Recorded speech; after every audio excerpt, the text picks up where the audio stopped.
Bem-vindos a mais um programa Encontro com a Palavra. Você já sabe, mas é bom lembrar, esse estudo abrange a Bíblia toda, do Gênesis ao Apocalipse. Estamos estudando os livros históricos do Velho Testamento e chegamos ao livro de Esther. O livro de Esther nos conta a história de uma mulher hebreia que se casou com um homem gentil. Esther salvou o povo judeu de um genocídio. Ela preservou a linha messiânica, que inclui Ruth e Boaz, através de quem veio o Messias. O livro de Ruth é uma linda história de amor. O livro de Esther é um drama. O livro de Esther pode ser transformado em uma peça de teatro. Um dramaturgo criativo produziria uma linda peça baseada no livro de Esther. E eu gostaria de apresentar o livro de Esther dessa forma. Então, o primeiro ato seria intitulado de A Festa Persa. O cenário para esta festa persa, envolveria 127 províncias da Pérsia e Média, que constituíam o Império Persa. O personagem central dessa festa é a rainha que perde seu posto. Seu nome é Vasti, seu marido é Xerxes. Tudo aconteceu por volta do ano 482 a.C. Na época da rainha Vasti, as festas duravam 6 meses. Você pode achar que já conhece tudo sobre festas, não é mesmo? Mas essa festa durava 6 meses e 1 semana. Havia apenas uma restrição nessa festa. Ninguém era obrigado a beber mais do que quisesse. A rainha ficava com as mulheres em um lugar separado. Vasti talvez achasse que já era hora do movimento de libertação feminina aparecer, mas esse movimento só foi acontecer 25 séculos depois. Vasti foi chamada à presença do imperador, seu marido, para desfilar sua beleza diante dos homens que estavam bebendo havia 6 meses e 1 semana. Ela recusou-se. Dá para entender por que ela recusou. Portanto, a cena 1 do primeiro ato da peça poderia se chamar O Fim da Rainha Vasti. Um homem chamado Memucã, que representava o Conselho dos 7 que governava a Pérsia, escreveu em seu relatório assim: A rainha Vasti não ofendeu somente o rei, mas também todos os nobres e os povos de todas as províncias do rei Xerxes, pois a conduta da rainha se tornará conhecida por todas as mulheres, e assim também elas desprezarão seus maridos e dirão: O rei Xerxes ordenou que a rainha Vasti fosse à sua presença, mas ela não foi. Por isso, se for do agrado do rei, que ele emita um decreto real e que seja incluído na lei irrevogável da Pérsia e da Média, determinando que Vasti nunca mais compareça na presença do rei Xerxes. Também dê ao rei sua posição de rainha a outra que seja melhor do que ela. Assim, quando o decreto real for proclamado em todo o seu imenso domínio, todas as mulheres respeitarão seus maridos, do mais rico ao mais pobre. O rei e todos os seus assistentes acharam que aquilo fazia sentido. Xerxes seguiu o conselho de Memucã e mandou cartas para todas as 127 províncias em sua língua específica, dizendo que todo homem deveria governar sua casa com autoridade. Portanto, no primeiro ato, cena 1, temos a rainha sendo despedida. A cena 2 do primeiro ato dessa linda peça do livro de Esther chama-se O Desfile Persa. Havia um desfile de beleza que envolvia todas as 127 províncias da Pérsia e Média. Essa festa não era um simples concurso de beleza. Esse conselho dos 7 fez um plano que pensaram iria agradar o rei. Eles fizeram a seguinte proposta ao rei: Gostaríamos que fosse realizado um concurso de beleza em toda a Pérsia e Média. Serão selecionadas as mulheres mais bonitas de todas as províncias e trazidas para o seu harém. O rei poderá dormir com cada uma delas até que decida qual é a mais bonita e desejável mulher em toda a Pérsia e Média. Então colocará sobre a sua cabeça a coroa, que foi da rainha Vasti. A Bíblia diz que esse conselho agradou o rei e ele o pôs em execução.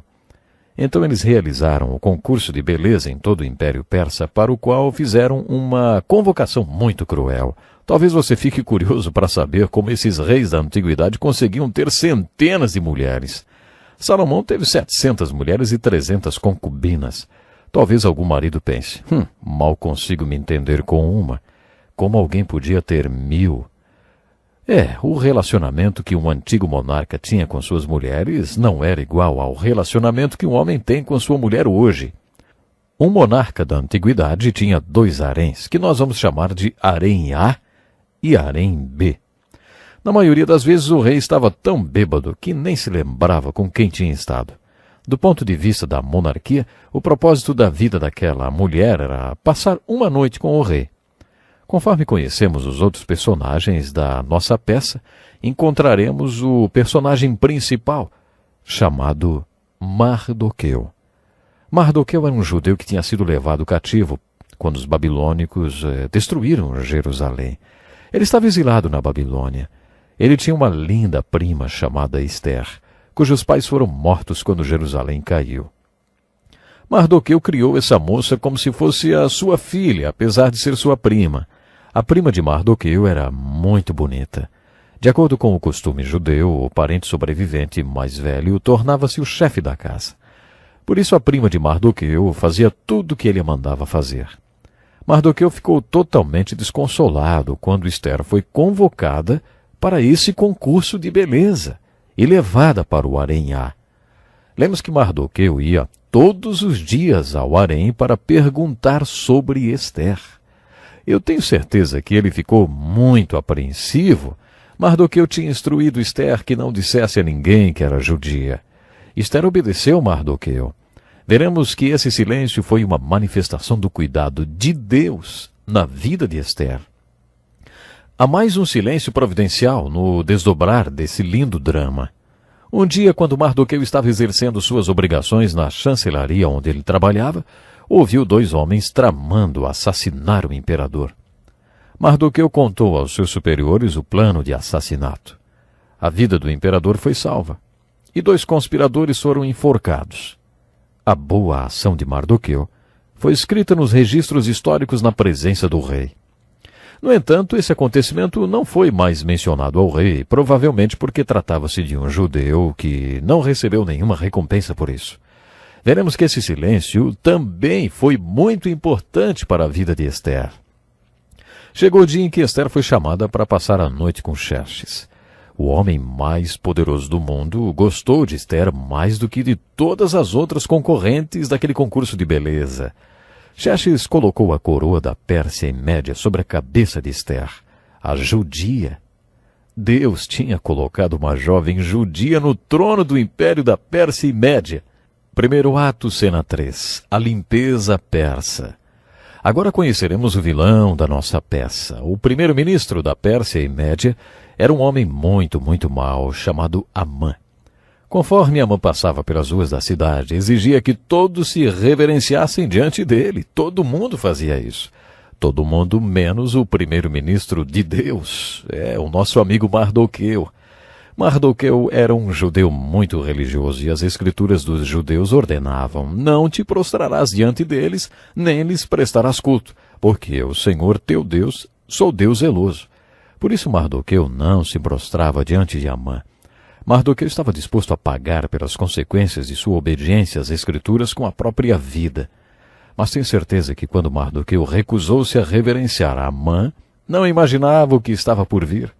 Amã se encheu de ódio contra Mardoqueu quando ele não se prostrou diante dele.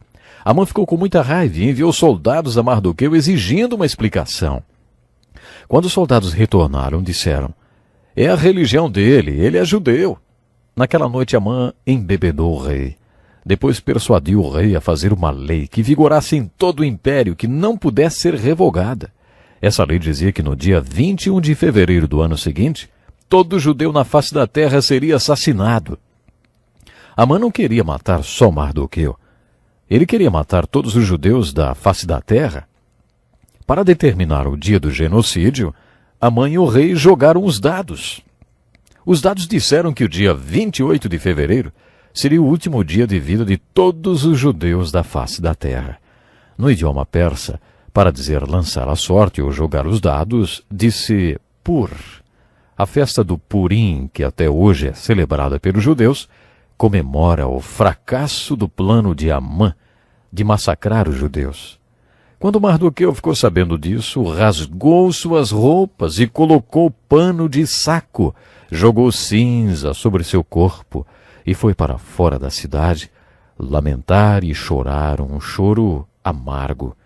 Todos os judeus da face da terra morreriam, porque Mardoqueu recusou-se a não se prostrar diante do cruel Amã. Em todas as 127 províncias da Pérsia e Média, o mundo daquele tempo, incluindo Israel, os judeus estavam lamentando, jejuando e chorando em desespero, vestidos com panos de saco e cinzas. Mardoqueu tentou desesperadamente falar com Ester. Ele mandou uma mensagem para ela, contando sobre o decreto fatídico.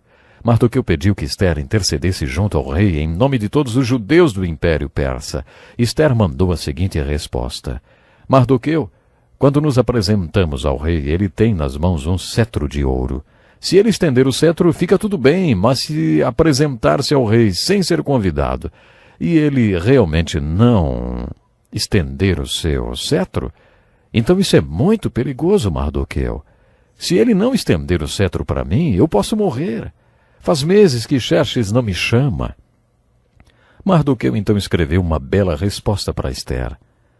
Não pense que pelo fato de estar no palácio do rei, você será a única entre os judeus que escapará, pois se você ficar calada nesta hora, socorro e livramento surgirão de outra parte para os judeus, mas você e a família do seu pai morrerão. Quem sabe se não foi para um momento como este que você chegou à posição de rainha? Então Ester respondeu ao seu primo pai: Vá reunir todos os judeus que estão em Suzã e jejuem em meu favor. Não comam nem bebam durante 3 dias e 3 noites.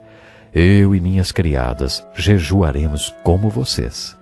Depois disso irei ao rei, ainda que seja contra a lei. Se eu tiver que morrer, morrerei. Isso é muito bonito, sabe? Isso mostra a grandeza de Ester. Infelizmente eu preciso terminar agora, mas não deixe de nos acompanhar no próximo programa. Vamos concluir essa maravilhosa história que nos traz uma lição tão profunda de fé, de coragem. Não perca então o próximo Encontro com a Palavra.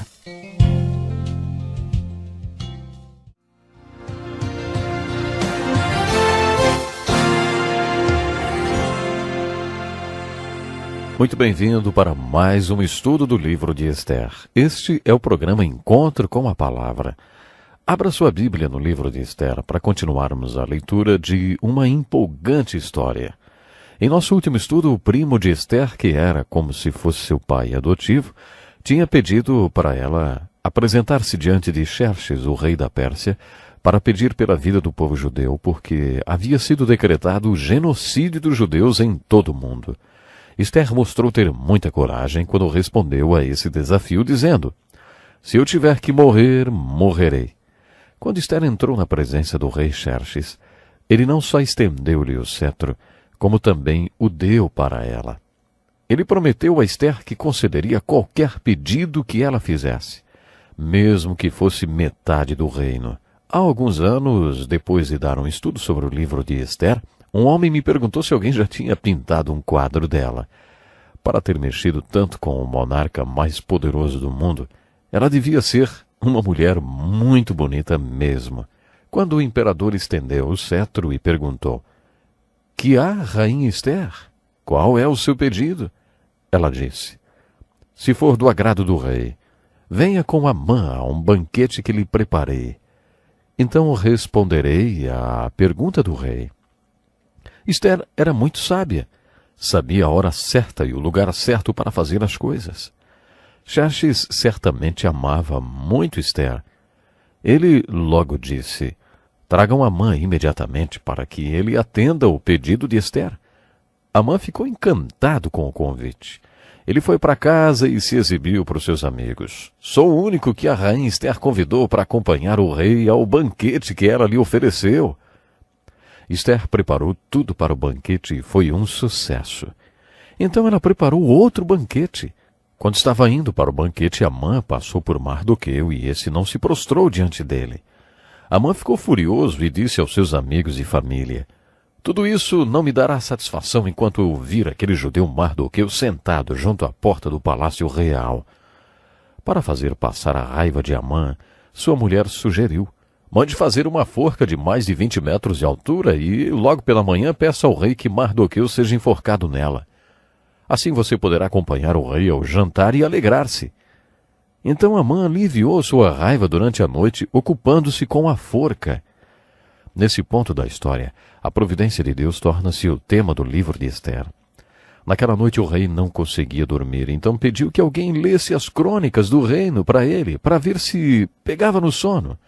Enquanto liam as crônicas, chegaram ao relato de como Mardoqueu impediu o assassinato do rei. O rei interrompeu a leitura e perguntou: que honra e reconhecimento Mardoqueu recebeu por isso, hein? A resposta foi: nada lhe foi concedido. O rei pensou em fazer alguma coisa por Mardoqueu. Já tinha amanhecido. Xerxes perguntou: quem está no pátio? Amã tinha ido cedo ao palácio porque queria ter permissão para enforcar Mardoqueu. Responderam ao rei: é Amã que está no pátio. O rei disse: façam-no entrar. Amã entrou e o rei perguntou: o que se deve fazer ao homem que o rei tem o prazer de honrar, hein? Pensando que o rei estava se referindo a ele, Amã respondeu: ao homem que o rei tem o prazer de honrar, ordena que tragam um manto próprio do rei, um cavalo que o rei montou, e que ele leve o brasão do rei na cabeça. Em seguida sejam o manto e o cavalo confiados a alguns dos seus príncipes mais nobres do rei, e ponham eles o manto sobre o homem que o rei deseja honrar, e o conduzam sobre o cavalo pelas ruas da cidade, proclamando diante dele: isto é o que se faz ao homem que o rei tem o prazer de honrar. O rei achou a ideia ótima e disse: vá depressa apanhar o manto e o cavalo, e faça ao judeu Mardoqueu o que você sugeriu. Ele está sentado junto à porta do palácio real. Não omita nada do que você recomendou. Então Amã colocou Mardoqueu sobre o cavalo do rei, colocou sobre sua cabeça a coroa do rei, e levou o cavalo pelas ruas gritando: isto é o que se faz ao homem que o rei tem o prazer de honrar. O perverso Amã aprendeu a lei de ouro muitos anos antes de Jesus ensinar. Assim em tudo façam aos outros os que vocês querem que eles lhes façam. Amã teve que aprender essa lei. Ele obedeceu à ordem do rei. Imaginem a humilhação quando Amã voltou para casa para se trocar e ir ao jantar que Ester estava oferecendo. Não estava apenas humilhado, mas também assustado, porque tinha feito o rei decretar a morte de todo o povo de Mardoqueu, de todos os judeus. A essa altura, ele ainda não sabia que a rainha era judia e parente de Mardoqueu. Um bom título para a peça do livro de Ester seria: adivinha quem vem para o jantar? Dá para imaginar que Amã já não estivesse tão feliz no segundo banquete que Ester ofereceu. Enquanto bebiam vinho, o rei perguntou: rainha Ester, qual é o seu pedido? Você será atendida. Qual é o seu desejo? Mesmo que seja metade do reino, isso lhe será concedido. Ester respondeu: poupe a minha vida e a vida do meu povo. Este é o meu pedido e desejo, pois eu e meu povo fomos vendidos para destruição, morte e aniquilação. Se apenas tivéssemos sido vendidos como escravos e escravas, eu teria ficado em silêncio. Eu imagino que ela estivesse chorando naquela hora. O rei rugiu. Quem se atreveu a uma coisa dessas? Ester disse: o adversário e inimigo é Amã, esse perverso. Amã tinha enganado o rei para decretar que Ester e todo o seu povo fossem exterminados no dia 28 de fevereiro. A essa altura, Amã já sabia qual seria a sua sina. Naquele tempo as pessoas faziam as refeições reclinadas em poltronas. Xerxes ficou com tanta raiva que deixou o jantar e foi tomar um pouco de ar lá fora. Amã então cai no sofá de Ester, clamando por sua vida. Quando o rei voltou, viu Amã na poltrona de Ester e disse: chegaria ele ao cúmulo de violentar a rainha? A fúria do rei perdeu o controle e ele só pensava em como puniria aquele homem. Um de seus soldados diz: há uma forca de mais de 20 metros de altura junto à casa de Amã, que ele fez para Mardoqueu, aquele que intercedeu pela vida do rei. O rei ordena: enforquem-no nela. Com seu enforcamento, Amã teve que aprender a versão negativa da lei de ouro. Nunca faça aos outros o que você não quer que eles façam a você. Os judeus que viviam na Pérsia ainda tinham um problema. Uma lei da Pérsia e da Média dizia que no dia 28 de fevereiro todos os judeus do Império morreriam. E uma lei da Pérsia e da Média não podia ser revogada. O que os judeus podiam fazer? O rei nomeou Mardoqueu para o cargo de primeiro-ministro, que tinha sido de Amã, e passou para ele todas as propriedades e bens de Amã. Mas para resolver o problema do genocídio, Mardoqueu, como primeiro-ministro, e a rainha Ester procuraram o rei. Uniram suas sabedorias e decidiram fazer um segundo decreto para combater o primeiro.